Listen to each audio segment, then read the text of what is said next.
तूने मांगा है जो वो मैं भला कैसे दूं? मैं जो खुद टूटा हुआ हूं, तुझे मुकम्मल कैसे करूं? तू ना टूटा होता अगर मैं तेरे साथ होती, मगर तूने ही खुद को मुझसे जुदा रखा हुआ था। कैसे जुड़ूं? मेरे सीने में तो सांसें भी अधूरी सी हैं। मैं तेरी धड़कन का बोझ भी शायद उठा ना सकूं। मैं बूझ नहीं, सुकूब बन सकती थी तेरा, पर तूने हर लम्हा खुद को मुझसे दूर रखा। आखिर क्यों? मेरे सफर में तू रोशनियां कभी थी ही नहीं। मैं तुझे अपनी तारीकी में उलझाना नहीं चाहता।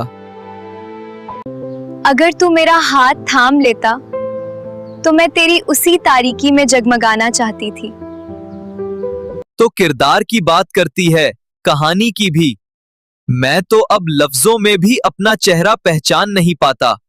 मैंने कभी तेरे लफ्ज नहीं मांगे, सिर्फ इतना चाहा कि किसी एक लम्हे में तू मेरा बन पाता। तू जीत जाए, यही दिल की सबसे बड़ी ख्वाहिश है।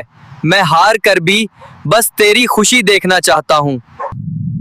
मैं तेरी जीत चाहती थी, अपनी नहीं, पर तूने खुद को ही मुझसे पहले रख लिया।